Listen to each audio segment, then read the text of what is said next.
tonight on First at 9 this Sunday, the 4th of May 2025. Countdown begins. Less than 36 hours remain until polls open for the local government elections. Campaigning ends as the silent period begins.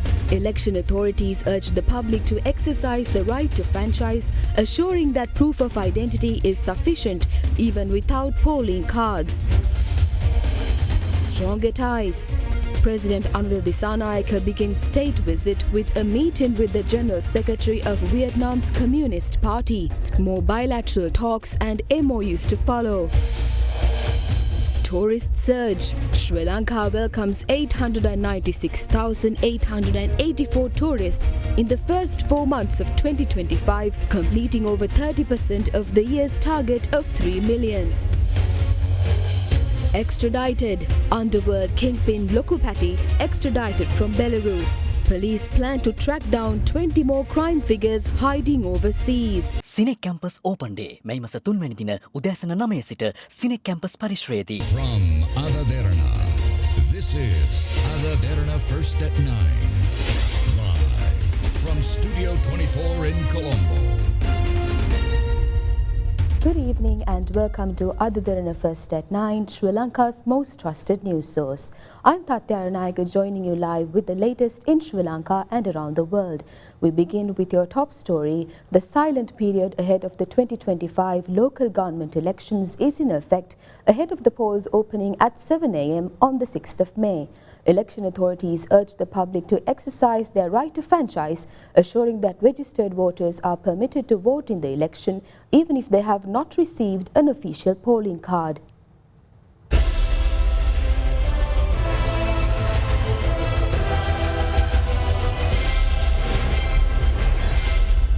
The silent period ahead of the 2025 local government elections commenced at midnight last night. During these 48 hours, all political parties and independent groups contesting the election are to refrain from conducting any election-related campaigning or propaganda activities. Police said strict legal action would be taken against all individuals found to have violated election law during the silent period. Accordingly, candidates, election officers and propaganda materials such as posters, banners and cutouts were taken down island-wide.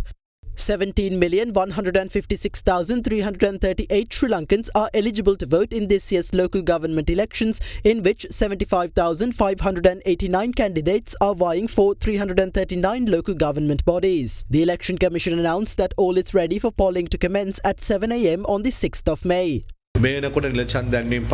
Distribution of official polling cards has concluded. However, if you are yet to receive your polling card, you can obtain it from your local post office. Post offices will be open on the day of the election as well. However, not possessing a polling card will not be an obstacle to casting your vote. If you are registered in the electoral register for this election, you will be able to vote. Alongside the polling card, it is mandatory to present proof of identity. The valid forms of identification for the local government elections are the National Identity Card, a valid passport, a valid driving license, the government pensioner's identity card, the senior citizen's identity card, documents containing a photograph issued by the Department of Registration of Persons, the Department of Motor Traffic and the Department of Immigration and Emigration in lieu of an identity card or passport, the temporary identity card issued by the Election Commission and the identity card issued by the Election Commission to differently abled individuals. All returning officers have been instructed to provide necessary facilities to persons with mobility impairments at all polling centres. Tactile ballots have been introduced for persons with vision impairments. Additionally, transportation for residences to polling centres can be obtained by presenting relevant medical certifications. Additionally, transportation from residences to polling centres can be obtained by presenting relevant medical certificates. The method of casting a vote on the ballot paper for the local government elections differs from the presidential and parliamentary elections. Comparing with other elections, the ballot paper very simple. There are 3 columns only. First column indicates the name of political parties and independent groups, while second column is indicating the symbol of political parties and independent groups. Third column, that's the column that you need to put your cross in front of the symbol of political parties or independent groups. This time you need to use only the cross, and please don't use any other symbol to mark your ballot paper. Meanwhile, election watchdog Pafrel commented on preparations for monitoring the election. For the upcoming local government elections, we have been deployed our long-term observers from the nominations. We will deploy nearly 2,300 stationary observers across the country, and also we are planning to deploy 200 mobile teams to observe outside the polling station. Altogether, we will be able to cover more than 60% of polling stations through mobile observers as well as the stationary observers. Our observers will continue observations until counting in the specific polling station.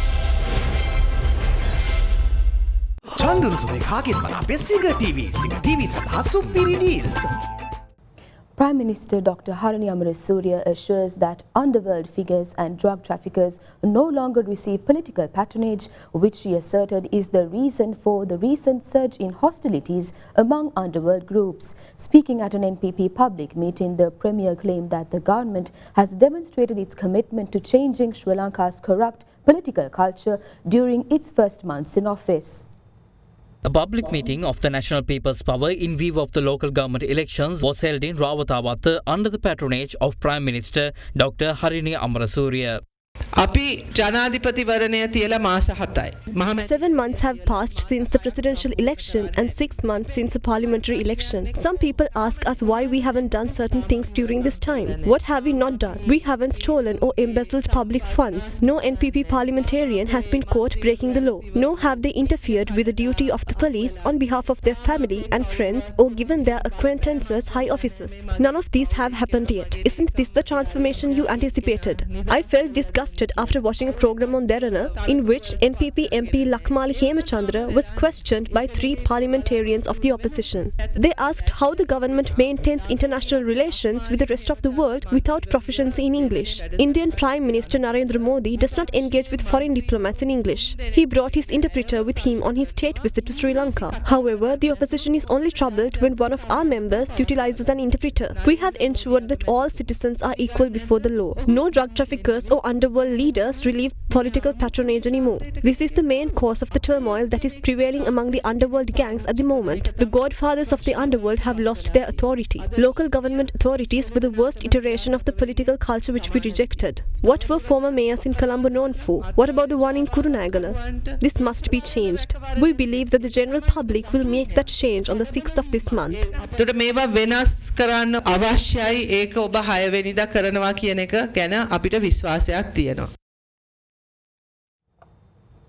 Leader of the Sarvajanabalia parliamentarian Dilip Jayavira asserts that local government institutions in which the Sarvajanabalia secures victory in the upcoming local government elections will be the most creative local government bodies in Sri Lanka. Addressing the final public meeting of the Sarvajanabalia in Veyangoda yesterday, Jayavira requested that the public cast their vote for Sarvajanabalia in the upcoming elections to save the country from its current weak leaders. The final public meeting of the Sarvajanabalia in view of the upcoming local government elections was held yesterday in Veyangoda under the patronage of party leader parliamentarian Dilip Jayavira. During every other budget debate, we hear a big commotion day and night about the fraud that occurred in the Ministry of Urban Development, Construction and Housing. But in the latest debate, the government did not say a single word against Sajith Premadasa in this regard. What's the reason for it? As long as Sajith remains the opposition leader, it eases the path of President Anura, which is why the NPP takes all possible measures to keep Sajith as the opposition leader. But the only true opposition leader who has come forward with a well-structured strategy is Dilip Jayavira. I say that with confidence.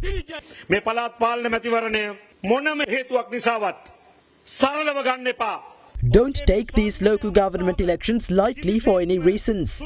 Don't take this valuable opportunity for granted.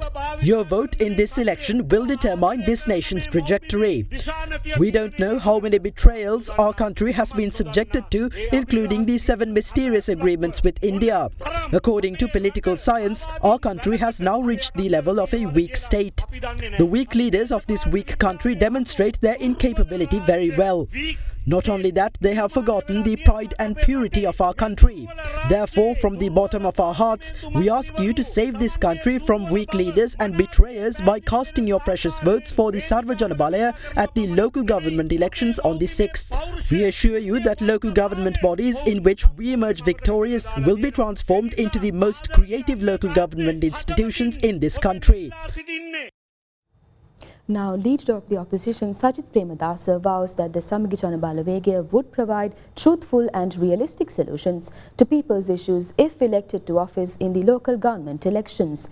Addressing an SJB public meeting in Colombo, the opposition leader affirmed that the NPP government has failed to fulfill prerequisite of its mandate by making Sri Lanka a thriving nation.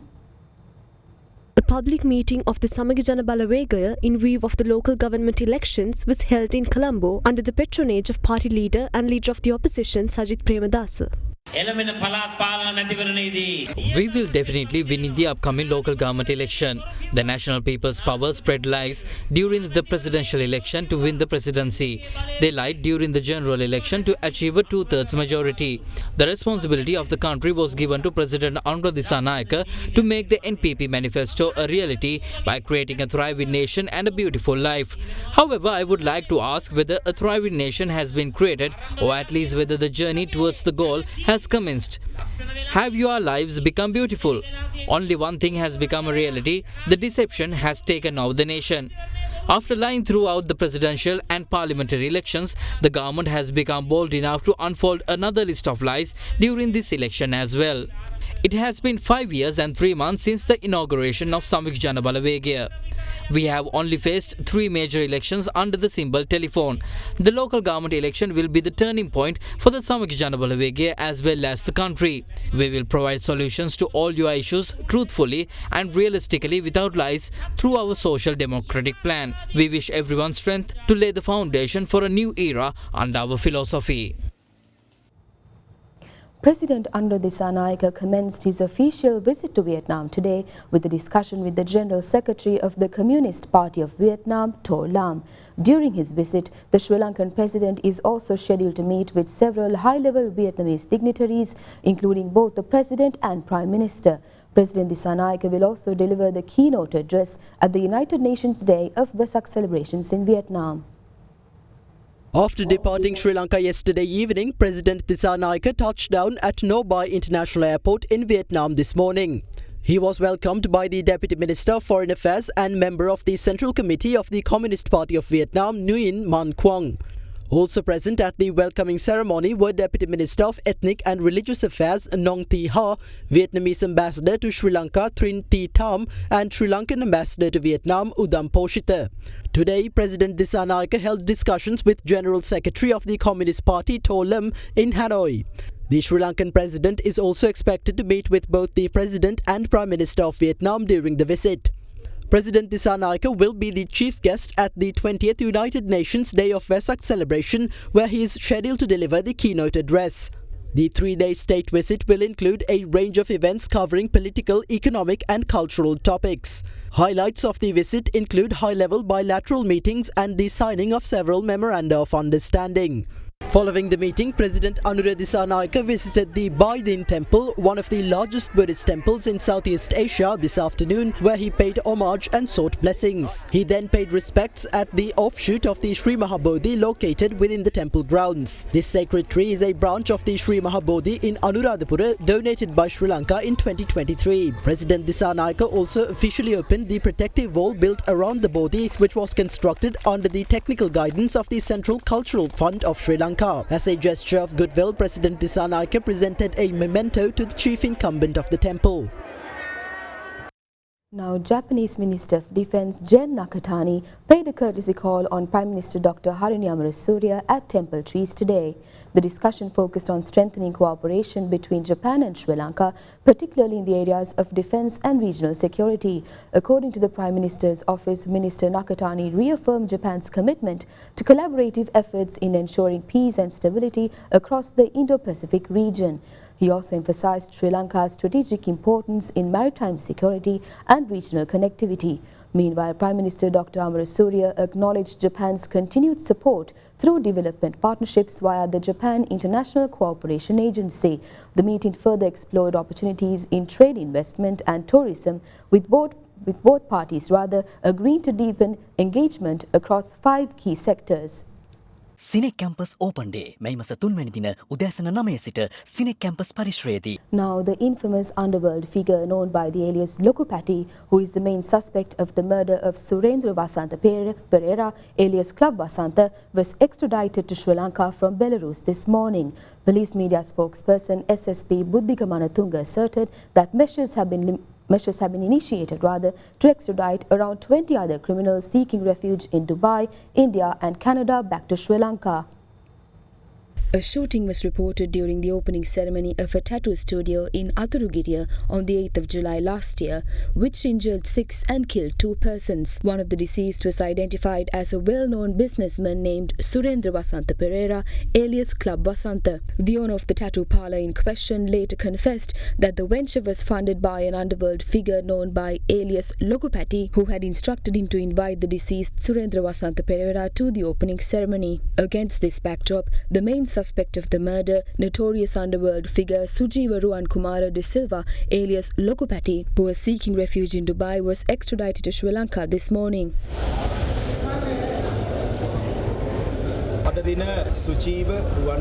Organised criminal Sujiva Ruwankumara de Silva, alias Lokupati, was extradited to Sri Lanka from Belarus today. This is the 11th criminal we extradited during the past 7 months. We issued red notices. According to our investigations, it was revealed that he is wanted for numerous crimes, including the recent murder of Vasantha Perera, alias Club Vasantha, possession of narcotic substances, as well as possession of weapons. Therefore, we will take legal action against him in the coming days. We will also detain and question him if necessary. We have initiated measures to extradite around 20 other criminals seeking refuge in Dubai, India and Canada back to Sri Lanka. Later, Lokupati was taken in for questioning by the Western Province South Crimes Division. In a separate update, questioning of the suspect who was arrested yesterday in connection with the murder of political activist Dan Priyasad has shed light on new information. Accordingly, the motorcycle and helmets, 2 telephones as well as 2 SIM cards used in the murder were located yesterday. In the meantime, the suspected shooter confessed to police that Dan Priyasad had issued death threats against him on several occasions while being under the influence of alcohol, adding that he murdered Priyasad before Priyasad could harm him. The suspected shooter and the other suspect arrested for aiding and abetting the murder were presented to the Colombo Chief Magistrates Court today and were subsequently imprisoned.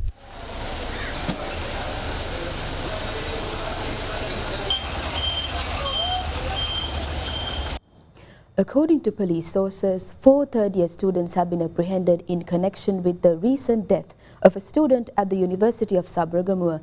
With that, here's a look at more local news across the island in brief. A shooting was reported from Thambahitiya in Mitiagura last night, during which 2 individuals were injured. The incident took place at around 10:30 p.m. last night and was carried out by 4 unknown individuals who arrived on 2 motorcycles. The 2 injured individuals were admitted to Balapitiya Base Hospital, where one of them succumbed to their injuries. The deceased was a 47-year-old resident of Mitiagura. Police suspect that the shooting was carried out with 2 T-56 type assault rifles. The motive for the shooting is yet to be revealed and further investigations are being conducted by the Mitiagura police. In the meantime, a 23-year-old youth was found hacked to death in an abandoned land in Huludagoda in Mount Lavinia on the 1st of May. The Western Province South Range Crimes Division arrested 3 suspects in Ampara earlier today in connection with the murder, and the main suspect confessed to the murder during interrogation. Police revealed that the victim was a drug trafficker associated with notorious criminal figure Kudu Anju, who is currently hiding in France. In other local news, a 43-year-old was arrested by Aranayaka police while in possession of 10 grams and 400 milligrams of crystal methamphetamine. The suspect was arrested based on a tip-off received by the Aranayaka police. Police stated that it is the largest haul of crystal methamphetamine seized recently. The seized narcotics are suspected to have been smuggled into the country by a major drug trafficker named Dilini, who is believed to be hiding in Dubai. With dengue and chikungunya rapidly spreading across Sri Lanka, the Western Provincial Council has established a task force named War on Dengue to combat the spread of the diseases within the province. Over 17,000 cases of dengue have been reported in Sri Lanka so far this year, and over half of them have been from the Western Province. With the rapid spread of dengue and chikungunya across the island, there have been 17,810 reported dengue cases island-wide, with 8,097 of those cases being reported from the Western Province, accounting for approximately 50% of the total. A special media briefing was held recently at the Western Province Council to address the ongoing critical situation. Both chikungunya and dengue are primarily transmitted by the same species of mosquito. Therefore, we are facing a threatening situation with a significant increase in both mosquito-borne diseases. We would like to emphasize that it is possible for an individual to be infected with both dengue and chikungunya at the same time. Additionally, treatments for chikungunya could be life-threatening if mistakenly administered to a dengue patient. The Aedes aegypti and Aedes albopictus mosquitoes, which are known to spread both diseases, breed in clean water. We would like to remind residents that if we find any mosquito breeding sites during our inspections, legal action will be taken. Health officials highlighted that while the number of dengue patients in Colombo typically rises annually with the onset of the monsoon season, this year the situation has escalated to levels above the normal threshold. During the first quarter of the year, 1,840 cases of dengue were reported within the jurisdiction of the Colombo Municipal Council. This includes areas such as Balabata, Bambalapitiya, Kirulapana, Nara Henpita, Borella and Cinnamon Garden.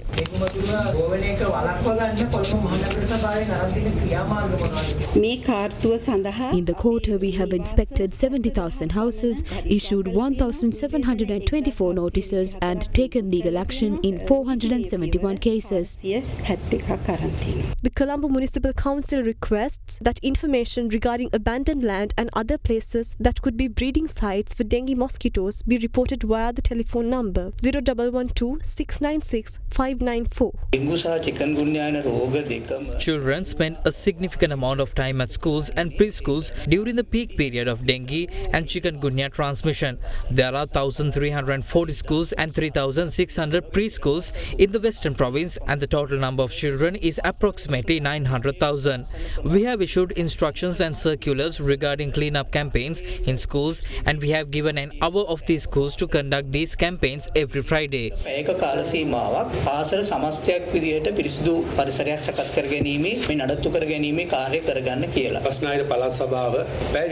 The Western Province Council is initiating an around-the-clock operations unit named Tell the Governor.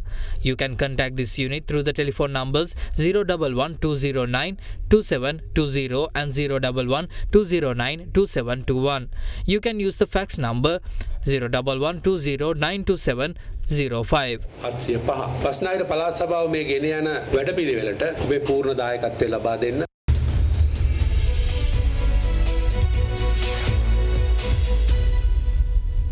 Welcome back. Now in your business news, the Colombo Stock Exchange and the National Chamber of Exporters of Sri Lanka have entered into a partnership to support local exporters by enhancing their access to capital market opportunities and broadening visibility for their businesses. This partnership with the CSC will provide NCE members with access to vital capital market knowledge and services to support their business expansion efforts. The collaboration aims to offer exporters tools and resources to strengthen their market presence and growth potential. It also creates a platform for SMEs within the export sector to consider listing on the Colombo Stock Exchange. Sri Lanka has welcomed 896,884 tourists from the 1st of January until the 30th of April this year, achieving approximately 29.8% of the island nation's target of 3 million tourist arrivals in 2025. According to the latest statistics from the Sri Lanka Tourism Development Authority, 174,608 tourists were recorded between the 1st and the 30th of April. India continues to be Sri Lanka's top source market with 38,744 tourists, while the United Kingdom trails in second with 17,348 British tourists visiting the country during the month of April. A significant number of tourist arrivals were also reported from the Russian Federation, Germany, Australia and China. That's all the news we have for you tonight. For further updates, stay in touch with Ada Derana, the nation's most trusted news source. Have a good night.